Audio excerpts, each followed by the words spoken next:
Hello, everyone. Thank you for joining us today.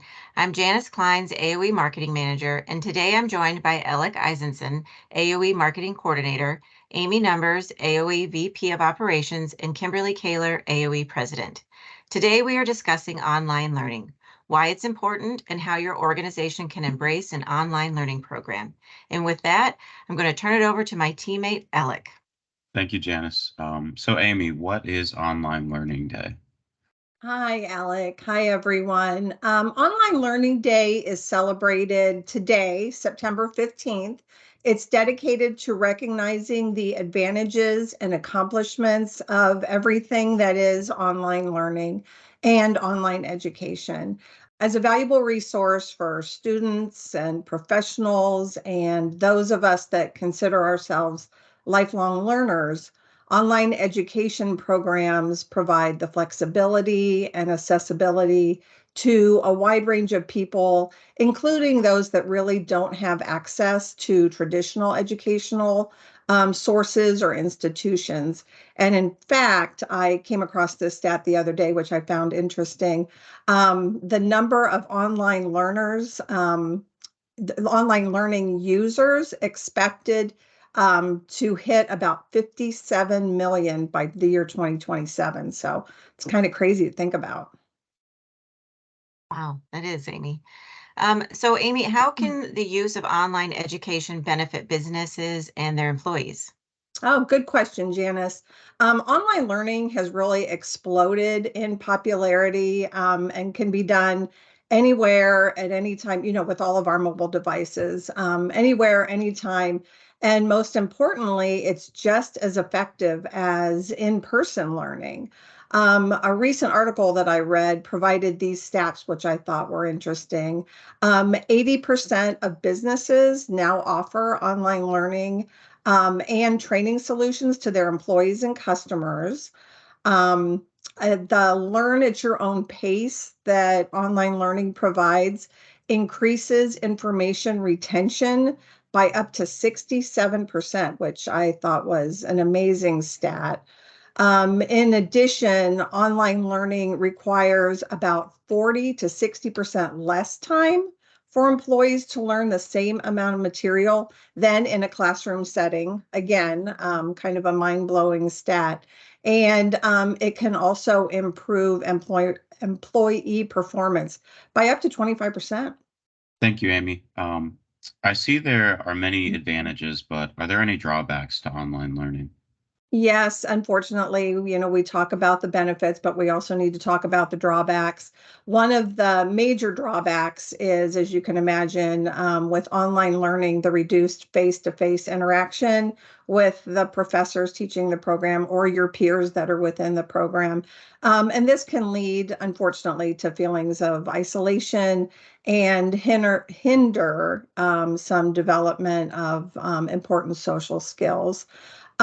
Secondly, online students must possess, just like all of us work from home people, must possess a level of self-discipline and motivation to actually do the work, to sit down, sit in front of the computer, to do the courses and stay on task. It's a little tough when you're not in a traditional educational, like a traditional classroom. But so you need to have a level of self-discipline for that as well.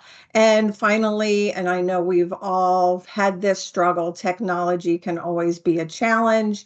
A lot of folks don't have access to reliable internet connections, as well as the necessary hardware that some of these online courses require. So that is a struggle. And as we all know, technical issues can disrupt, when they don't work well, technical issues can disrupt the learning process and create a level of frustration. Thank you, Amy. So Kimberly, how are you today? I'm good. Thank you. Great. So what should be considered before creating an online learning program? Well, I think one of the things to do is to pause. No different than any other form of education or marketing tactic is to actually identify what are we trying to accomplish here. So I've seen a lot of online programs where you simply take what you do in the classroom, or maybe you've been doing lunch and learns, and then you just slap them up online and assume everything's good. but we know that, people learn differently. They learn differently with different styles. So you need to augment your programs. You need to really pause and try and make sure you understand, number one, what you're communicating, what you're trying to share. And then if you need to bring other forms of engagement into the program, not just to, throw it up there and consider it done and consider it an online program. Good point. Is there anything else that needs to be considered? Yeah, I think we need to look for, lessons that we all have in our own daily lives. So for example, we all are lifelong learners, and most of us these days use YouTube or TikTok to learn how to do things. So we have a really good example out there. And what those platforms show us is actually the engagement, the human element of it. So again, instead of just throwing a PowerPoint up that's narrated or a scripted program with questions up there, we need to look for those forms of engagement to make sure that those are on the receiving end of things, feel that connection, they feel that social engagement. Amy mentioned that in terms of making sure there's no isolation. And also to create a trust level that you would with the person delivering the content. When we're delivering content in person, I do a lot of public speaking. I have the opportunity to actually talk to people beforehand or during the breaks, or see their facial reactions in terms of, are they getting this, or do I need to dive deeper? So creating those forms of engagement is really key as well. True. Can you share any examples of successful online learning programs that you have experienced and what made them so successful? Well, I have the benefit of also being an adjunct professor. So there's a lot of research that's being done at a university level. And our universities, in many cases, have actually come a long way with this in terms of their programs. And I think if we look at higher education and how they are employing it, there's a lot of lessons here for our design and construction industry as well, with regard to interaction, discussion posts, making sure that you've got interaction between other students and fellow learners, various types of learning. So you've got videos, but you have written content, you have additional materials, et cetera. And that's some of the things that Amy talked about as well, that it's really key. Again, we're not just plugging and playing and uploading a PowerPoint. We're looking for true learning that is very adaptable and accessible to all. Thank you, Kimberly. So finally, I know that AOE recognized the benefits of online learning years ago. Amy, can you discuss some of the platforms that AOE offers? Of course, and you're right, Janice. This is something that we're very proud of. We recognize, like you mentioned, the importance of online and on-demand learning years ago, and we began offering monthly webinars. Today, our offerings have expanded, and our newest one that we launched earlier this year is called AOE Digital University, which is a central hub, if you will, to learn key best practices and tips for digital marketing and social media campaigns. Currently, we have a number of topics, and those include Google Analytics, website metrics, social media, and digital marketing. We try to be cognizant of how people learn, so we've presented all of our content in short, like little bite-sized videos and blogs to make it easy for everyone to work this content in during your day. You can watch a quick video at lunchtime.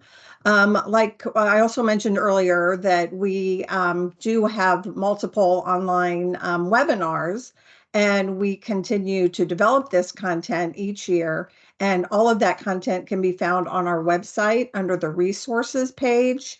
And in addition to those two items, we also offer another platform for our webinars, which we've created, or we've rolled our webinars into podcasts as well, for those of you that like to listen while you're walking the dog or in the car driving. And again, like our webinars, like AOE Digital University, all those items can be found on our website under the resources page on our website. But aside from AOE resources, we'd also like to mention that Slag Cement Association has what they call Slag Cement University, which is their single source of educational resources on slag cement for university professors and students. The content was developed by SCA members and staff, include a plethora of tools, including syllabus, exam questions, slide decks, pre-recorded presentations on various topics. And they make it easy for professors to easily incorporate this content into their course material that they've already developed. And this information can be found on the Slag Cement website under their resources tab. And finally, the Post-Tensioning Institute offers on-demand webinars that address key aspects of post-tensioning design, construction, repair, inspection, things like that. And you can find all that information on their website under their education tab as well. Thank you, Amy.